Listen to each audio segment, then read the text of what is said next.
Hello बच्चे, स्वागत है आपका मेरे YouTube चैनल में। बच्चे, आज है मेरी जेई फंडामेंटल सीरीज का लेक्चर नंबर 4 जो कि है सम स्पेशल फंक्शन।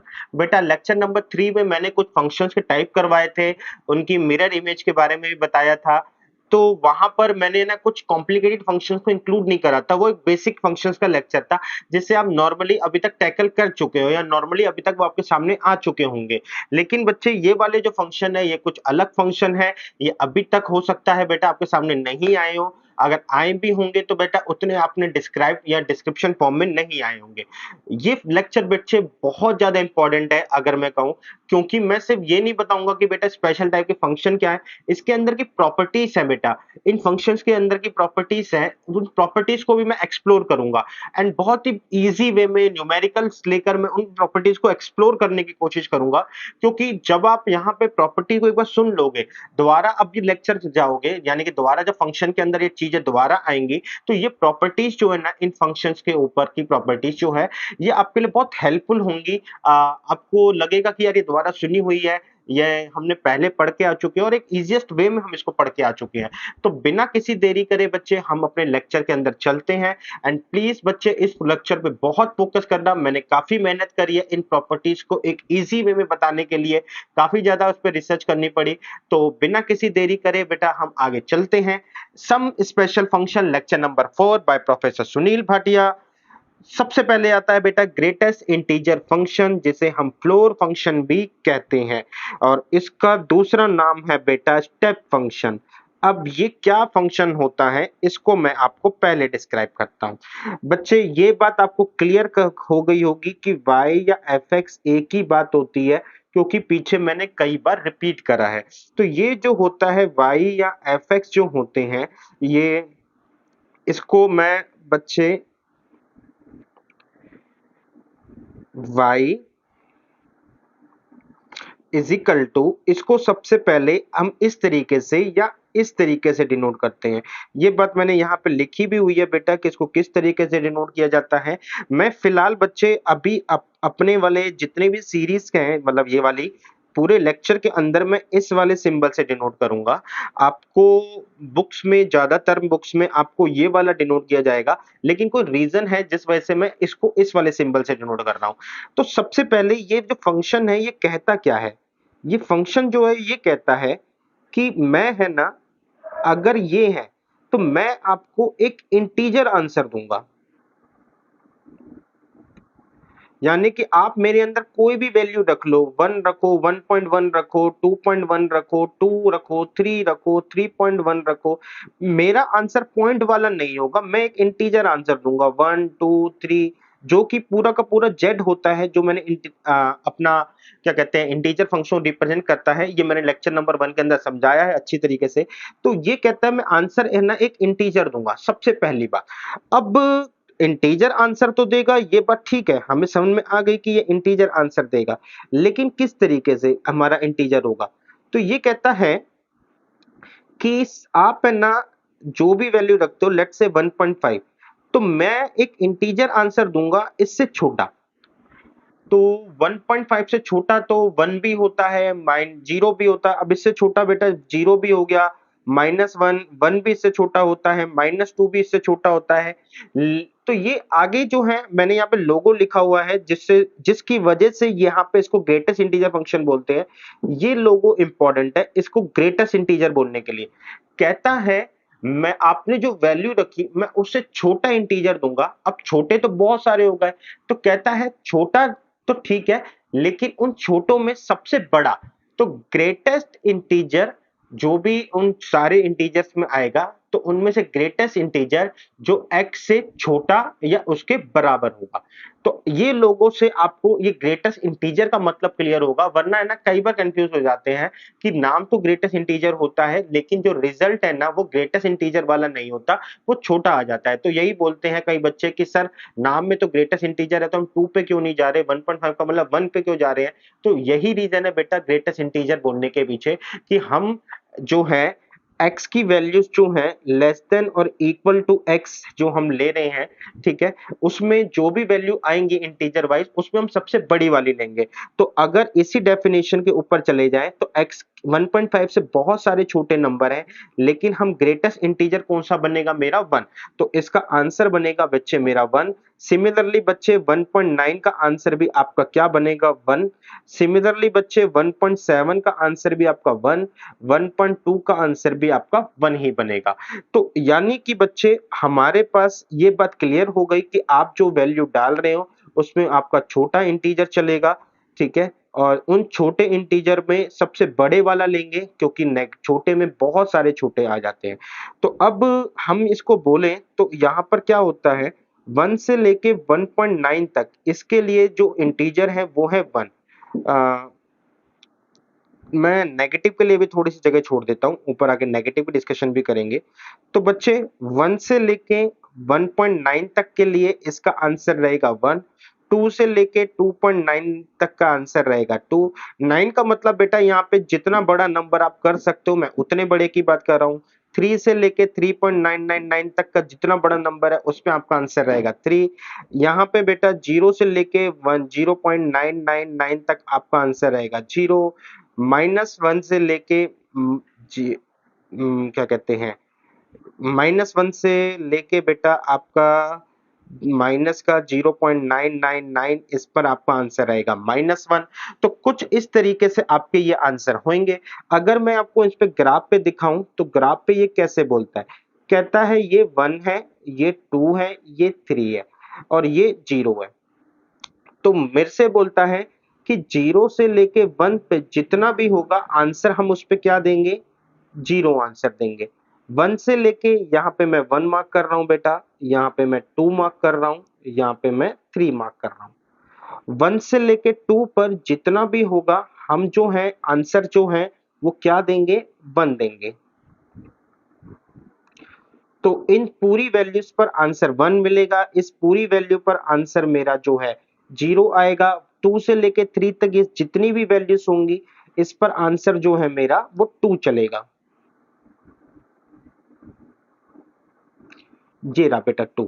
और इसके बाद इस 3 के बाद जितनी भी वैल्यूज होंगी उस पे आंसर मेरा ये चलेगा। बेटा अब ये डार्क गोले क्या है 1 आने पर है ना हम जो है पिछले फंक्शन की वैल्यू नहीं उस फंक्शन की वैल्यू लेते हैं, तो दैट्स वाई यहाँ पे 1 इसके अंदर इंक्लूड हुआ, 2 इसके अंदर, 3 इसके अंदर इंक्लूड हुआ। तो अगर आप देखो तो ये आपका एक तरीके से स्टेप फंक्शन बन गया।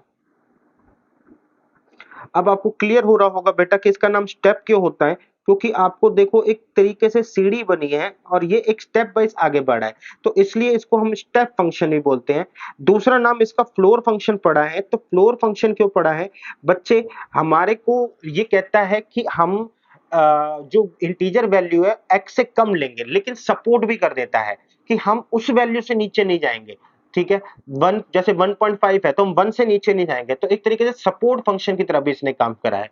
तो अब मैं इसके ग्राफ को दिखाता हूं, तो बेटा ये रहा इसका ग्राफ। आई थिंक आपको बात क्लियर हो गई होगी कि ये कहता है मैं तो इंटीजर दूंगा। यहाँ पे मैं एक बार फिर से एक्सप्लेन कर देता हूं बेटा, 1 से लेके 2 के बीच सारी वैल्यूज पर ये आंसर 1 देगा, 2 से लेके 3 के बीच सारी वैल्यूज पर आंसर ये 2 आएगा। तो यानी कि 2.1 डालो तो भी आंसर 2 आएगा, 2.9 डालो तो भी आंसर 2 आएगा, 2.5 डालो और तो भी आंसर 2 आएगा। इस वजह से मैं इसके डोमेन की बात करूं तो डोमेन में हम सारे रियल नंबर डालते हैं, लेकिन जो रेंज है वो सिर्फ और सिर्फ एक इंटीजर निकलता है। ये रियल नंबर है बेटा और ये इसका इंटीजर है। ये है बेटा मेरा ग्रेटेस्ट इंटीजर फंक्शन। आपको आई होप बेटा ये पूरी बात समझ में आई होगी कि इंटीजर फंक्शन का मतलब क्या है, कि आंसर हमेशा एक इंटीजर देगा। ग्रेटेस्ट वर्ड यूज क्यों करा, इसके पीछे का भी लॉजिक आपको मिल गया होगा। आइए इसी फंक्शन के ऊपर थोड़ी और डिस्कशन करते हैं। बच्चे मैंने इसको एक लेमन लैंग्वेज में इसको पीछे फंक्शन भी बोल देता हूं, क्योंकि ये पीछे वाली वैल्यू उठाता है। जैसे समझना ये मेरा 0 है, ये मेरा 1 है बेटा, ये मेरा 2 है, ये मेरा 3 है, ये मेरा 4 है, ये मेरा 5 है। सिमिलरली ये नेगेटिव -1, -2, -3, -4 है। तो मैं ये कह रहा हूं बच्चे कि 1 से लेके 2 तक जितनी भी वैल्यूज होंगी आंसर क्या लेता है 1, 2 से लेके 3 तक जितनी भी वैल्यू से आंसर आता है 2, 3 से लेके 4 तक जितनी भी वैल्यू से आंसर आता है 3, यहाँ पे 0 से लेके -1 तक आंसर आएगा -1, फिर यहाँ पे आएगा -2, यहाँ पर आएगा बेटा -3, -4 से -3 के बीच में -4 आएगा। तो हम इसको और डिस्क्राइब करते हैं पीछे फंक्शन बोलने के साथ साथ। मैं ये देखता हूं कि जैसे सपोज करो अगर मैं 1.5 लिखता हूं तो आंसर आता है 1, 2.5 लिखता हूं तो आंसर आता है 2, अगर मैं 3.6 लिखूं तो आंसर आएगा 3। तो मैं ये कह रहा हूं कि जब हम पॉजिटिव में होते हैं तो हम ये कह सकते हैं कि बड़ी वैल्यू जो होगी वो किस में कन्वर्ट होती है, छोटी वैल्यू में। आप बस ये याद रखना जब हम पॉजिटिव में बड़ी वैल्यू छोटे में कन्वर्ट होती है, ठीक है। लेकिन बच्चे जैसे मैं यहाँ पे बात करूं तो माइनस के 1.5 के लिए, ठीक है ना, माइनस का 1.5 यहाँ लाई करेगा मेरा, तो माइनस के 1.5 के लिए मेरा आंसर क्या है -2। आगे मैं बात करूं माइनस के 2.5 के लिए ही सिमिलरली मेरा आंसर -3, क्योंकि वो यहाँ पर लाई करेगा, अगला वाला यहाँ पर लाई करेगा, तो -3.5 के लिए मेरा आंसर 3। तो मैं इसमें ये बोल रहा हूं कि अगर मेरे पास नेगेटिव वैल्यूज हैं तो मैं ये बोल रहा हूं कि छोटी वैल्यूज जो हैं वो किस में कन्वर्ट होती हैं, बड़ी वैल्यू में। ये 4 होएगा बेटा आपका। तो आपको बच्चे एज अ शॉर्टकट या वैल्यूज निकालते टाइम आपको बस ये ध्यान रखना है कि जब भी मैं इसमें पॉजिटिव वैल्यू वैल्यू डाल रहा हूं तो बड़े पे आंसर छोटा हो रहा है, जब भी मैं नेगेटिव डाल रहा हूं छोटे पे आपका आंसर बड़ा हो रहा है। इस लॉजिक के साथ बच्चे हम इन सारी प्रॉपर्टीज को क्रैक करेंगे। तो सबसे पहले ये कहता है कि अगर आपका n और n+1 एक इंटीजर नंबर है तो उसमें सबसे पहली प्रॉपर्टी आई, कहता है अगर आप -5 डालो तो भी आपका आंसर क्या होगा 5। और यहाँ पे बोल रहा है कि अगर आप 5 लो और नेगेटिव उसके आगे लगा दो तो 5 पर भी 5, ये भी -5 और ये भी -5। इसी तरीके से अगर आपने -10 लिया है तो आपका आंसर -10 है, और अगर आपने 10 लिया इसके आगे माइनस लगा दिया तो भी आपका आंसर क्या होगा, -10 होगा, क्योंकि पॉजिटिव वाले पे पॉजिटिव, माइनस साइन लगने के आगे से नेगेटिव। तो कह रहा है अगर आप कोई भी वैल्यू लेते हो चाहे नेगेटिव इंटीजर की, तो नेगेटिव इंटीजर की वैल्यू आपके पॉजिटिव इंटीजर के बराबर ही होगी, आप बस नेगेटिव का सिंबल लगा दो। मैं बेटा ये वाली चीज हटाता हूं क्योंकि रेगुलरली मेरे को है ना जगह की जरूरत पड़ेगी। आई होप कि आपने नोट करा होगा, या नहीं तो पॉज करके नोट कर लेना। बच्चे आगे हैं, बच्चे मेरे को कहता है कि अगर आप किसी भी x के अंदर कोई इंटीजर जोड़ लेते हो, मैंने कहा ठीक है, मैंने कहा x लिया मैंने 5.5, अब मैंने इसके अंदर एक इंटीजर जोड़ा 3, तो 5.5 के अंदर 3 जोड़ने पर वो कहता है कि आप इसको ऐसे भी लिख सकते हो कि 3 को अलग कर दो। देखते हैं क्या ये सही है। तो 5.5 और 3 बन जाएगा मेरा 8.5। अब मैं 8.5 मेरा पॉजिटिव नंबर है बेटा, मैंने क्या बोला था वैल्यू छोटी वाली देगा यानी कि 8 देगा। यहाँ पे बच्चे 5.5 की वैल्यू मिलेगी मेरे को 5, छोटी मिलेगी ये 3, तो यहाँ पे मेरे को मिल गया 8। और अगर मैं इसको नेगेटिव में दिखाऊं तो लेट्स से सपोज -5.5 +3 करता हूं, और यहाँ पे मैं इसको अलग करता हूं -5.5 और +3।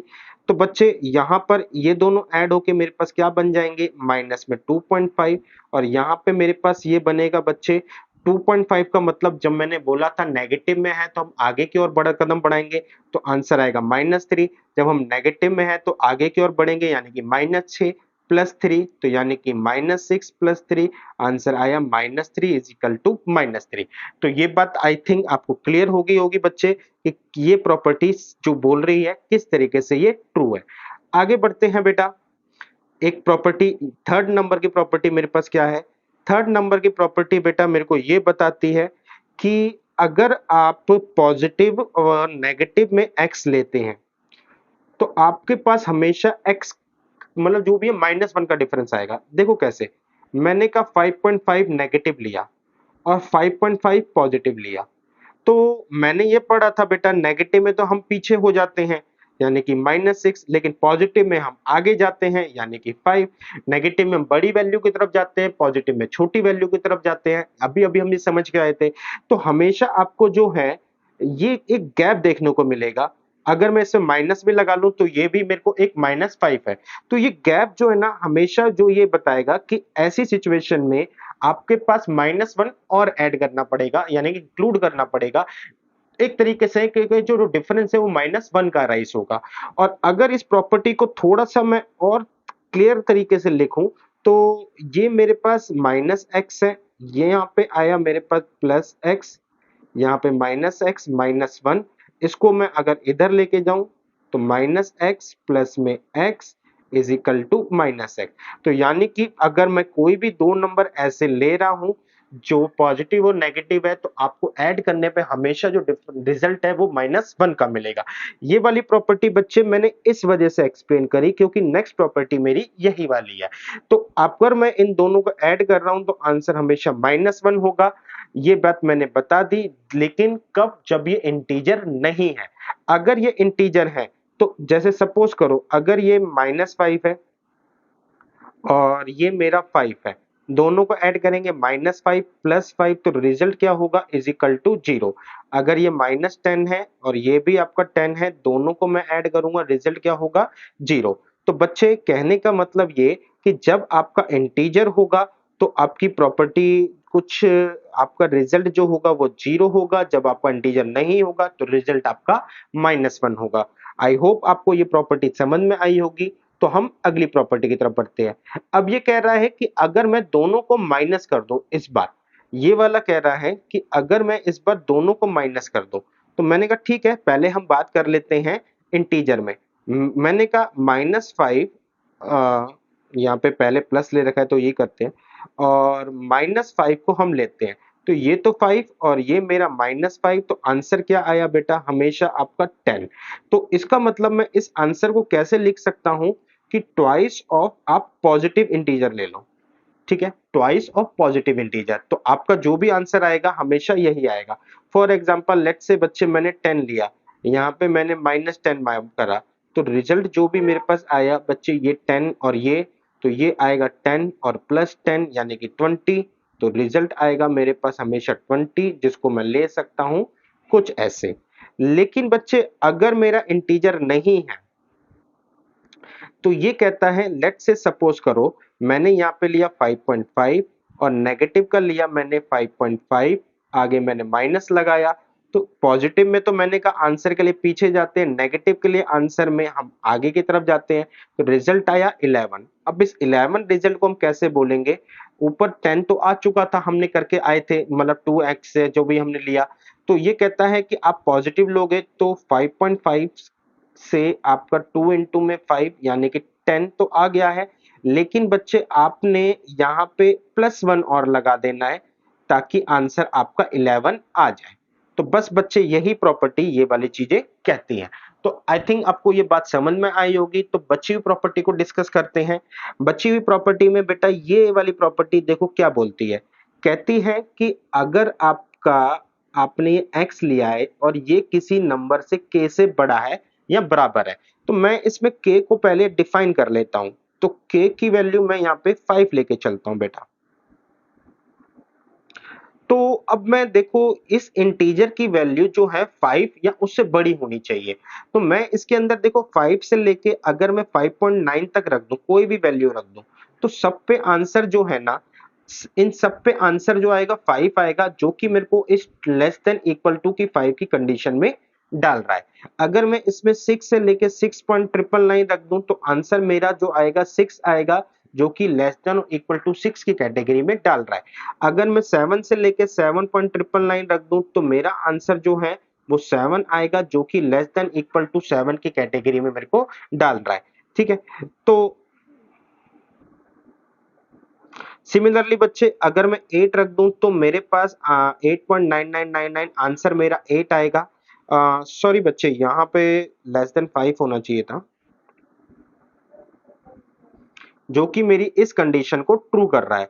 तो अगर मेरे को ये बोला जाए कि मैं x की क्या वैल्यू रखूं इस कंडीशन में, एक कॉमनली कमेंट देना पड़े, तो मैं यही कमेंट दूंगा बच्चे कि x जो है ना 5 या उससे बड़ा हो रहा है। देखो मिनिमम वैल्यू आपकी क्या आ रही है यहाँ पे 5 आ रही है, मैक्सिमम वैल्यू का कोई लेना देना नहीं, कितनी बड़ी आ सकती है। तो अगर आप x की वैल्यू 5 रखते हो तो ये वाला इंटीजर जो आपकी इस कंडीशन को सेटिस्फाइड कर देगा।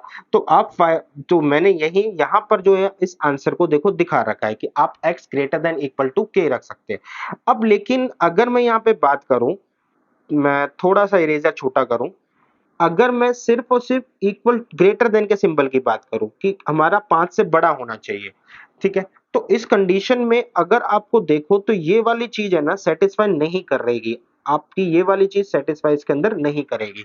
तो इस कंडीशन में मैं ये बोलूंगा कि आपका आंसर जो है ना, आप जो इसमें वैल्यू डालोगे वो मिनिमम 6 डाल सकते हो, क्योंकि 6 डालने पर आपका आंसर जो है ना वो,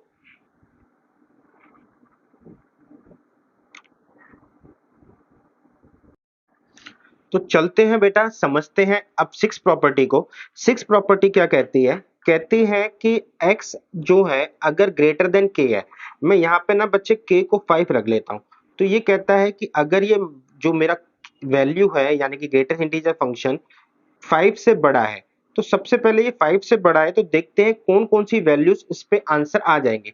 बच्चे मैं इसके अंदर 5 से लेके 5.9 तक डालता हूं, तो मेरे पास जो आंसर है ना 5 से लेके 5.9 तक, ये आंसर जो है यहाँ पे जो मेरे को आंसर मिलेगा वो 5 मिलेगा, और ये ग्रेटर देन इक्वल टू की कंडीशन को सेटिस्फाई कर रहा है। अगर मैं 6 से लेके 6.99 तक कोई भी आंसर दूंगा तो आंसर मेरा 6 आएगा, जो कि ग्रेटर देन इक्वल टू 5 की कंडीशन को फिल कर रहा है। इसी तरीके से 7 से लेके 7.9999 में कुछ भी डालूं तो आंसर मेरा 7 आएगा, जो कि ग्रेटर देन इक्वल टू की कंडीशन को फुलफिल कर रहा है। तो अगर मैं यहाँ पे कमेंट करूं कि x की क्या वैल्यू मिनिमम होनी चाहिए, x की मैं क्या वैल्यू रखूं या x की वैल्यू रखने पर मैं कमेंट करूं, तो मैं कहता हूं कि x की वैल्यू 5 और उससे बड़ी होनी चाहिए। मिनिमम वैल्यू 5 है, बड़ी का कोई लेना देना नहीं, किसी भी रेंज में जा सकती है। तो मैंने यहां पर बेटा यही बोला है कि आपकी वैल्यू जो है k या उससे बड़ी होनी चाहिए, जो भी आप इंटीजर रख रहे हो। लेकिन बच्चे अगर इसके अंदर सिर्फ और सिर्फ ग्रेटर देन है, अब ग्रेटर देन है तो क्या होगा बच्चे, ग्रेटर देन है तो ये फर्स्ट लाइन इनवैलिड हो जाएगी, आप ये वैल्यू वैल्यू नहीं रख सकते, यानी कि 5 से लेके 5.99999 तक जो भी है वैल्यू नहीं रख सकते। आप अपनी सबसे पहली वैल्यू जो रख सकते हो वो 6 रख सकते हो, 6 और इससे बड़े। तो यहां पर मैं कमेंट ऐसे करूंगा बच्चे, इस अगर ये ग्रेटर देन का सिंबल आता है तो मेरा कमेंट ऐसा होगा, आप अपनी वैल्यू जो है 6 या इससे बड़ी रख सकते हैं, ठीक है। तो 6 या इससे बड़ी रखने के लिए k में एक ऐड कर सकते हैं, यानी कि 5 प्लस 1। तो दैट्स वाई यहाँ पर आप देख रहे हो इस प्रॉपर्टी को मैंने यहाँ पे समझाया है बेटा, और यहाँ पे एक सिंबल नहीं लगा हुआ तो मैं ग्रेटर देन का इक्वल टू का सिंबल लगा देता हूँ, एंड यहाँ पे k प्लस 1 से आप वैल्यू बड़ी रख सकते हैं। अब बात करते हैं छोटे के ऊपर। मैं ये सारी चीजें फिर से रफ करता हूँ, थोड़ा सा इरेजर का साइज बढ़ाता हूँ बेटा, जगह की कमी है, मेरे को एक्सप्लेन यहीं पे करना है। आपने लेक्चर को पॉज करके बच्चे सारा नोट कर लेना। अब बच्चे बात करते हैं कि अगर मैं छोटे की बात करूं, मान के चलते हैं ये x है और ये मेरा छोटा है k से, वापस से k को मैं 5 ही लेता हूं क्योंकि अभी भी आपको 5 से ही समझाया है, ठीक है। तो इस बार x छोटा और बराबर है 5 के, तो बच्चे मैं इसमें 5 वैल्यू रख सकता हूँ, 5 से लेके 5.9 तक, जिसमें आंसर आएगा 5, और ये छोटे और इक्वल टू की कंडीशन को सेटिस्फाई कर रहा है।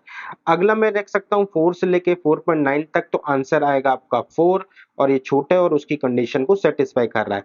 3 से लेके 3.9 तक रख सकता हूँ, आंसर 3 आएगा, और ये रिजल्ट जो है मेरे पास 5 की कंडीशन को सेटिस्फाई कर रहा है।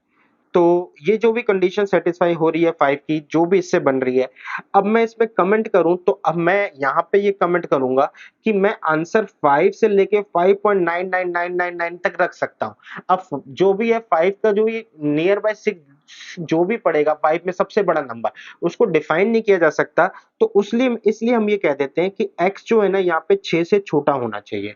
तो दैट्स वाई बच्चे अब मैं इसको ये बोलते हैं कि हमने 5 में एक ऐड करा, तो आपके पास जो ये रिजल्ट आया वो ये रहा।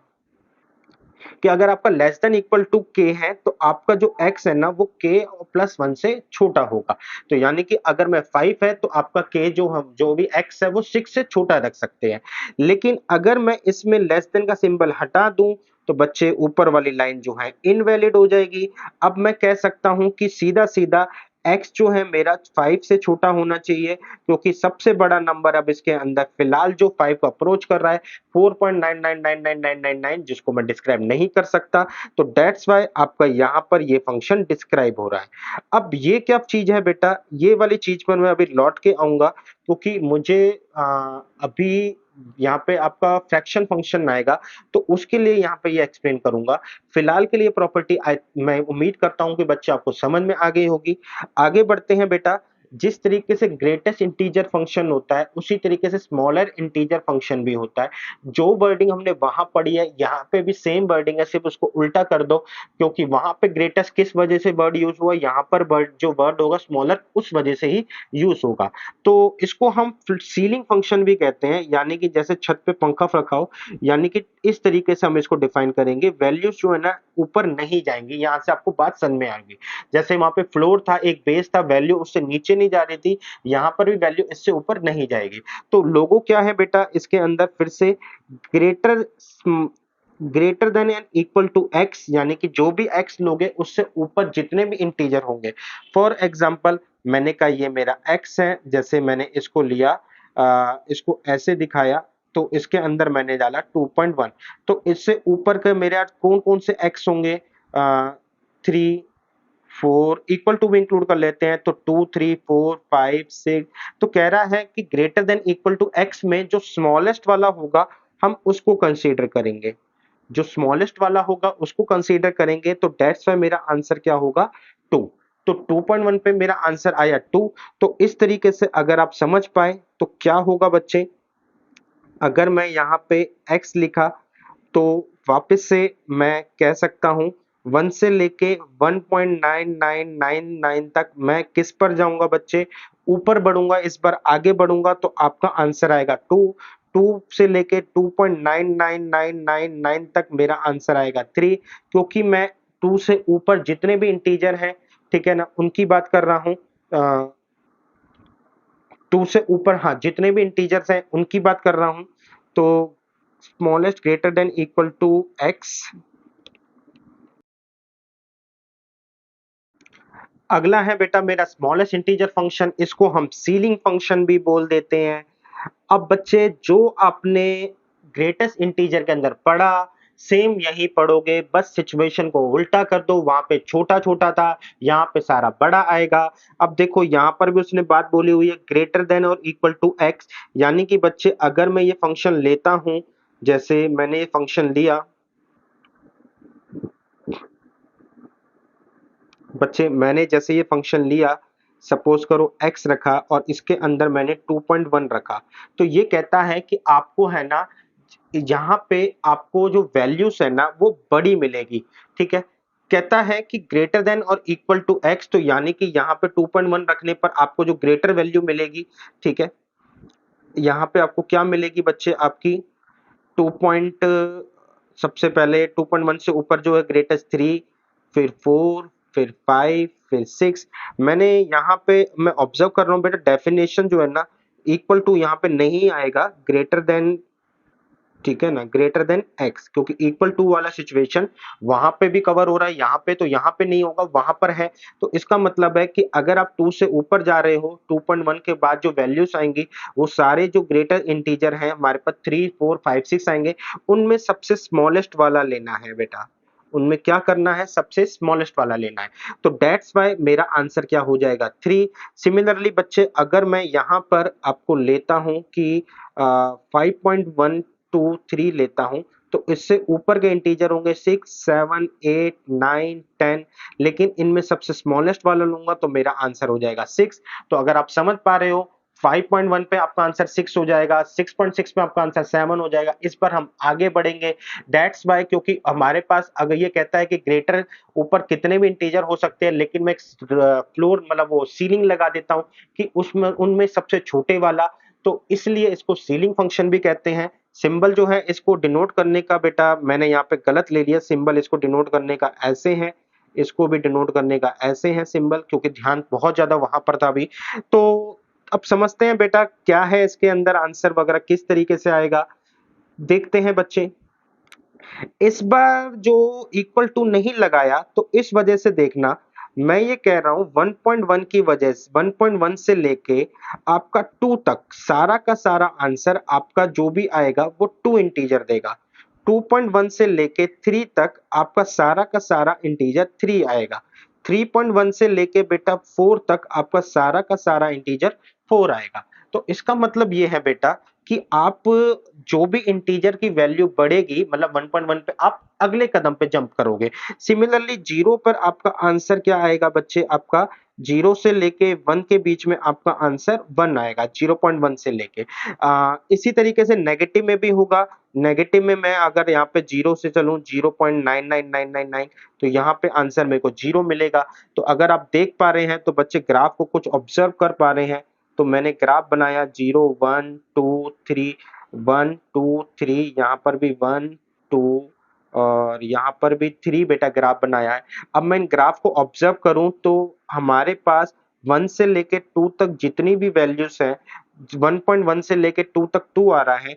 तो इस बार ध्यान से देखना बेटा 1.1 से लेके मेरे पास आंसर 2 आ रहा है और 2 पर मेरा आंसर यही वाला है। 2 पर मेरा आंसर यहाँ पर होगा। 1 0 से लेके 1 0.1 से लेके 1 तक मेरा आंसर ये आ रहा है और 1 पे मेरा आंसर जो है इंक्लूड होगा इस बार यही वाला होगा। तो इस तरीके से आपको जो वैल्यूज है ना इस बार ग्रेटर वाली कंसीडर होगी। ये रहा बेटा उसका आपका ग्राफ। तो ग्राफ के अकॉर्डिंग हम देखें तो 1 से लेके 2 के बीच में हमारे पास जितना भी आंसर आएगा वो सारा का सारा 2 होगा। 2 से लेके 3 में आंसर 3 होगा। 4 से लेके 3 से लेके 4 में 4, 5 से लेके 5, यहाँ पे 0, यहाँ पे -1, -2, -3, -4 ये सारे कवर होंगे। बच्चे इंपॉर्टेंट थिंग इज ये कि यहाँ पे मेरा 1 आया। इस बार बेटा वैल्यू इंक्लूड करने वाले में हमारे पास जो है एंड वैल्यू इंक्लूड करेंगे, ओपनिंग वैल्यू इंक्लूड नहीं करेंगे, क्योंकि इसकी डेफिनेशन की वजह से वहां पे इक्वल टू का सिंबल कटा हुआ है, ग्रेटर देन में हमारे पास आया है। तो डोमेन क्या है बेटा, डोमेन में फिर से मैं कोई भी रियल नंबर रख सकता हूं। रेंज क्या है, रेंज यहाँ पे आपकी कोई भी इंटीजर हो सकती है। तो डोमेन और रेंज में कोई फर्क नहीं है, सिर्फ इस फंक्शन को फर्क था समझने के ऊपर से। तो बच्चे इस फंक्शन को समझाने के लिए मैं यहाँ पर फिर से एक काम करता हूँ, एक नंबर लाइन सम बनाता हूँ। इस बार क्या है बेटा, मैंने कहा 0 1 2 3, तो 0 से लेके 1 तक जितना भी आपका है आंसर क्या आएगा, इवन 1 को इंक्लूड करने पर आपका आंसर 1 आएगा। 1 से लेके 2 तक आपका आंसर 2 आएगा। 2 से लेके 3 तक आपका आंसर 3 आएगा। 3 से लेके 4 तक आपका आंसर 4 आएगा। सिमिलरली बच्चे -1 0 से लेके यहाँ से -1 से 0 पे -1 आएगा। यहाँ पे आपका -2 से 1 पर आपका आंसर -1 आएगा। तो अगर मैं इसको एक शॉर्ट नाम दूं तो इसे हम बोल सकते हैं आगे फंक्शन। बेटा ग्रेटेस्ट इंटीजर को पीछे फंक्शन बोला था, स्मॉलेस्ट इंटीजर को मैंने शॉर्ट नाम में आगे फंक्शन दिया है। अगर इसको और ज्यादा तोड़ूं तो यहाँ पे बेटा मेरे पास 0 है। अब मैं यहाँ पे देख सकता हूं जब मैं 0 से लेके 1 तक होता हूं तो आंसर मेरे पास क्या है, इन सारी वैल्यूज के लिए 1 है और 1 से लेके आगे 2 तक के लिए सारी वैल्यूज के लिए आंसर 2 है। तो मैं डोमेन रेंज को बेटा थोड़ा सा क्लियर करता हूं। तो मैं ये कह सकता हूं बच्चे, यहाँ पे अगर आप 1.5 रखो या 1.1 से लेके आप 2 तक कोई भी रखो आपको आंसर 2 मिलेगा। 2.1 से लेके आप 3 तक कोई भी रखो तो आपको आंसर 3 मिलेगा। तो यानी कि बच्चे हमारे को इस बार पॉजिटिव में क्या हो रहा है, छोटी वैल्यू रखने पर हमको आंसर बड़ा मिल रहा है। ये पॉजिटिव में हो रहा है, पिछली बार वहां पर ऐसा उल्टा हो रहा था।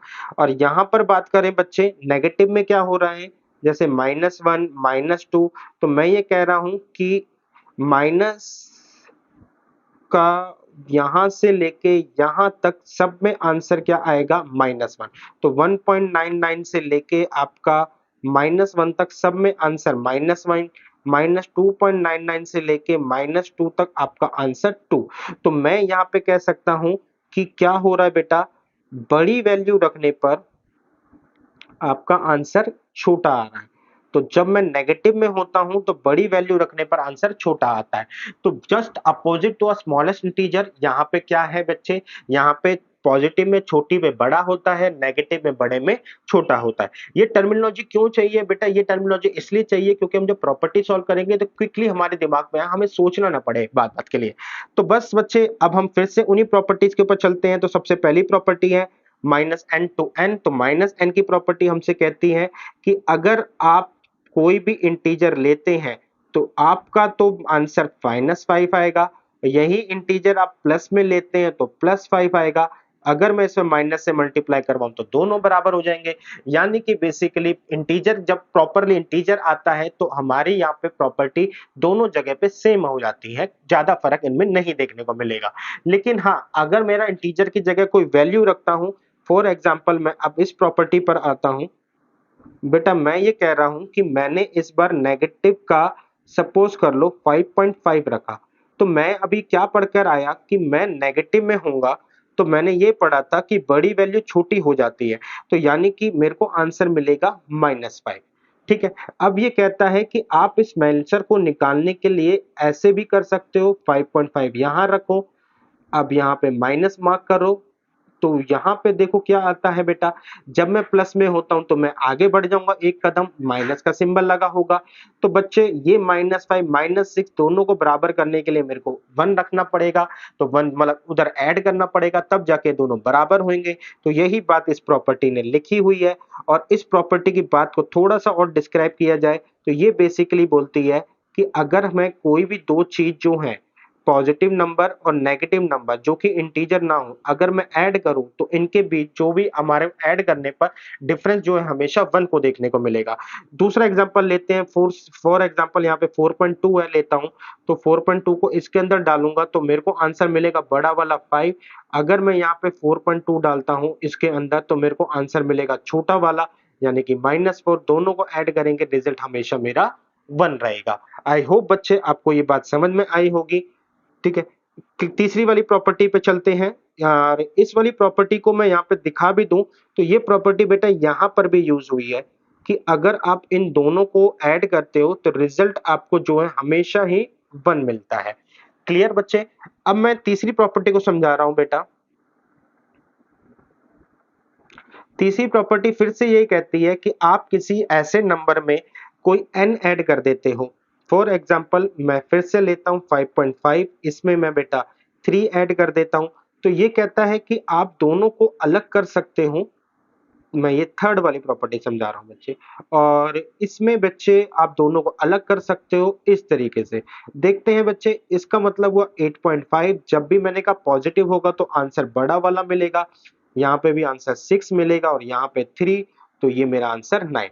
क्या ये नेगेटिव में भी वर्क कर रहा है तो देख लेते हैं। -5.5 प्लस 3, यहाँ पे भी आया बेटा -5.5 और +3।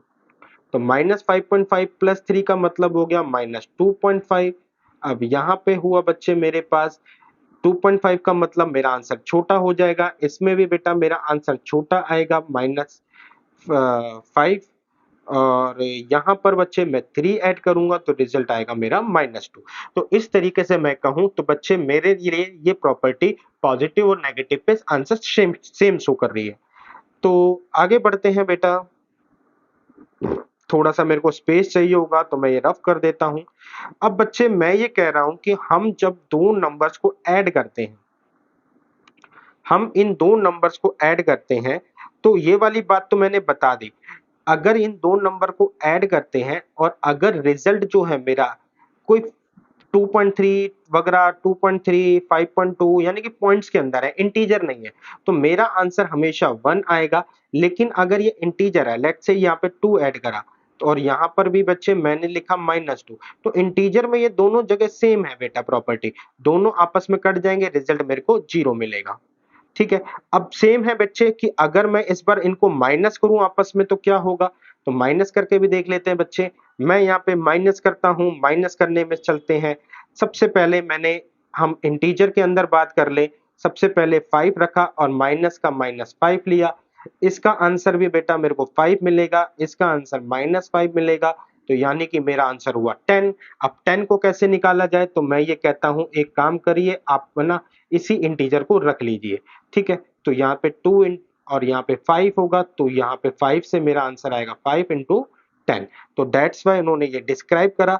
लेकिन अगर मैं उन नंबर्स के लिए बात करूं जहां पे ये फ्रैक्शन में नहीं है, यानी कि फ्रैक्शन को छोड़ के बात कर रहा हूं, फॉर एग्जाम्पल मैं यहाँ पे बात कर रहा हूं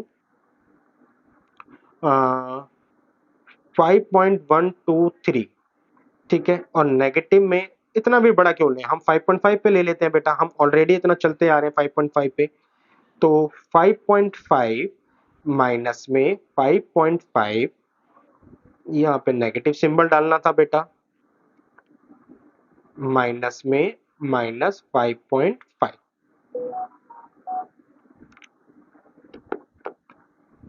डॉटेड का बेटा एरिया क्लीन नहीं है तो डॉटेड समझ में नहीं आ रहे, इसलिए मेरे को रफ करना पड़ रहा है।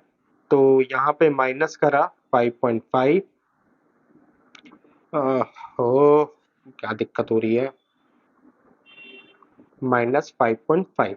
तो अब क्या हो रहा है बच्चे, ये कहता है कि अगर ऐसा है तो मैं तो रिजल्ट आगे वाला दे दूंगा 6, और ये कहता है मैं रिजल्ट पीछे वाला ही दूंगा, तो यहाँ पे पीछे है -5, रिजल्ट आया 11।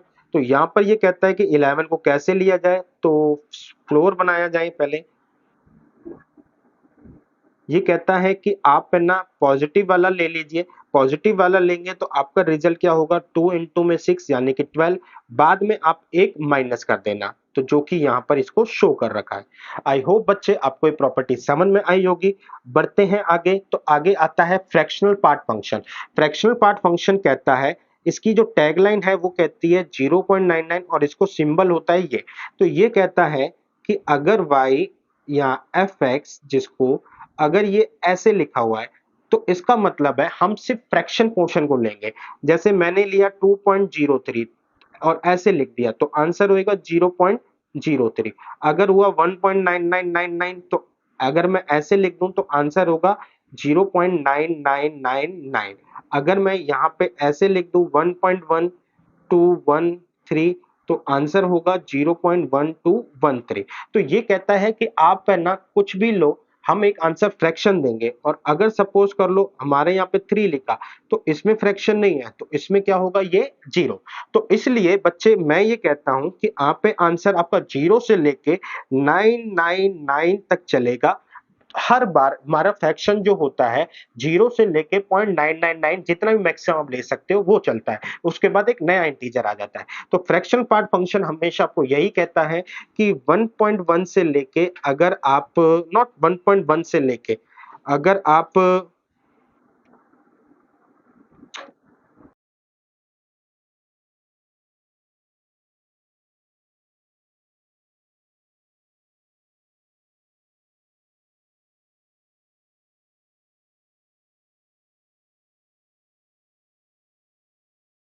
अगर आप 2 से लेके 2.999 तक कोई भी रखते हो तो मिनिमम आंसर 0 और मैक्सिमम आपका 0.99999 रहेगा। तो आई थिंक आपको बात समझ में आ गई होगी कि अगर मैं ये बोल रहा हूँ कि मैंने 2.99 ऐसे सिंबल के अंदर दिखाया है, तो आपका आंसर होगा 0.99999। आपका हमेशा एक फ्रैक्शन ही आंसर होगा। अच्छा, यहाँ पे एक नीचे लाइन लिखी हुई है, बड़े काम की है, लेकिन उससे समझाने से पहले मैं उसके ग्राफ पर आ जाऊँ। तो ग्राफ क्या कहता है, कहता है अगर आपने 0 से लेके 1 तक गए, तो 0 से लेके 1 तक आपको 0 से लेके ये 1 तक आया मैं, तो आपको छोटी से छोटी वैल्यू क्या मिल सकती है, 0 पर आपके तो 0.0 हो जाएगा। फिर इसके बाद आपका यहाँ पे सपोज कर लो 0.1 होगा तो यहाँ पे 0.1 आया, यहाँ पे 0.2 होगा तो 0.2 आया, 0.3 आएगा, 0.4 आएगा, और ऐसे ऐसे यहाँ पर हम सबसे नियर बाय पहुँचेंगे 0.99999 पर। सिमिलरली 1 के अंदर 0.1 हो सकता है, 1.1 हुआ इसके अंदर, 1.2 हुआ, 1.3 हुआ, 1.4 हुआ, 1.5 हुआ, तो 0.1, 0.2, 0.3, 0.4 और यहाँ पे बेटा आपका 0.99999। तो यानी कि हर डिजिट के अंदर हमारे को 0 से 1 के अंदर उसका फ्रैक्शन ले रहा है। डैट्स वाई बच्चे ये ग्राफ जो है ना आपका पहले ऊपर जा रहा है और 1 पर आके वापस नीचे हो जाता है। क्योंकि उस डिजिट पर वहाँ पे 1 पर ये वैलिड नहीं है, हम मैक्सिमम 0.999 पर होते हैं। फिर नए आपके इंटीजर पे सबसे पहले जो नया इंटीजर होता है उसमें जैसे 2 ले लिया तो उसमें कोई डिजिट नहीं होती, फ्रैक्शन नहीं होता, तो वहाँ पे 0 होता है। उसके बाद अगर मैं आगे बढ़ूँ तो 3 1 के ऊपर, फिर 2 के ऊपर, तो हमारे को ये नीचे से स्टार्ट होता है और ऊपर तक जाता है। डोमेन की बात करूँ तो बच्चे इसके अंदर हम कुछ भी डाल सकते हैं, कोई भी रियल नंबर डाल सकते हैं, लेकिन रेंज आपका 0 to 0.99999 जो भी मैक्सिमम वैल्यू होगी वो वही रहेगी। अब बात करते हैं इस लाइन के ऊपर। तो ये कहता है कि मैंने ना एक फ्रैक्शन दूंगा, ठीक है।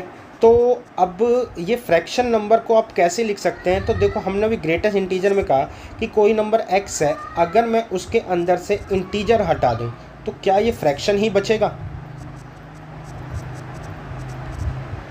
अगर कोई भी नंबर है, लेट्स से बेटा 2.5 और यहाँ पे भी 2.5 इसके अंदर डालता हूँ तो मेरे पास ये 2.5 आ जाएगा, ये 2, तो मेरा आंसर क्या होगा? 0.5, यानी कि फ्रैक्शन। तो डेट्स वाई ये फ्रैक्शन फंक्शन को मैं ऐसे शो करता हूँ। इसी चीज़ को मैंने यहाँ पे एक प्रॉपर्टी में छोड़ा था। तो बच्चे ये कहता है कि अगर आप x एंड y आप लेते हैं तो आप x को अलग कर सकते हैं, y को अलग कर सकते हो, और x का जो फ्रैक्शन है वो यहाँ पर काम करेगा। कुछ इस तरीके से हमने x का फ्रैक्शन लिया है। क्या मतलब है, समझ लेते हैं इस प्रॉपर्टी को भी। बच्चे यहाँ पर आए, मैंने कहा यहाँ पर मैंने 2.5 प्लस में 5.2 लिया, एंड यहाँ पे मैंने सपोर्ट बनाया 5 to 7, 7.7 हुआ। 7.7 पे आंसर मेरे को छोटा वाला मिलता है 7। अब यहाँ पे मैंने कह रहा है कि आप 2.5 लीजिए प्लस में 5.2 लीजिए, एंड इन दोनों के बचा तो इसका फ्रैक्शन यहाँ पर आ जाएगा 0.5। तो 2.5 से मेरे को 2 हुआ, 5.2 से ये हुआ 5.7, आंसर मेरा यहाँ पे 5 हो गया, तो आंसर मेरा यहाँ पे 7 हुआ। तो यहाँ पर तो ये इतनी डिटेल समझ में नहीं आई, इसकी एक्चुअल समझने के लिए हम इसको थोड़ा सा आगे लेके चलते हैं। 2.5 प्लस में 5.6। अब मेरे पास कॉम्प्लेक्स सिचुएशन है, क्योंकि 5 और 2 जो हो गया 7, यानी कि ये रिज़ल्ट दे रहा है 8.1, और 8.1 का मतलब हो गया यहाँ पर 8। लेकिन अगर मैं इसको यहाँ पर देखूँ तो यहाँ पर तो इसने छोटा वाला दिया है, लेकिन बचा हुआ इसका पार्ट जो है 5.6, इसका फ्रैक्शन बचा हुआ हम यहाँ पर यूज़ करते हैं। तो यहाँ पर हम यूज़ करेंगे तो 5.6 का मतलब हो गया 6.1, जिसकी वजह से आंसर आया 6, which is equal to 8 is equal to 8। तो ये वाली जो कहने का मतलब ये है कि हम x लेने पर इसका जो फ्रैक्शन छूट रहा है वो फ्रैक्शन हम y के साथ ऐड कर रहे हैं, और अगर ये फ्रैक्शन y के साथ होके बड़ा बनाता है तो हमारा रिजल्ट बड़ा आ जाएगा। बहुत सिंपल सी बात कही है इसने। आगे चलते हैं बेटा, हमारे पास लास्ट है सिग्नम फंक्शन। आई नो कि लेक्चर बहुत बड़ा हो गया है, लेकिन इतनी डिटेल बहुत ज़रूरी थी।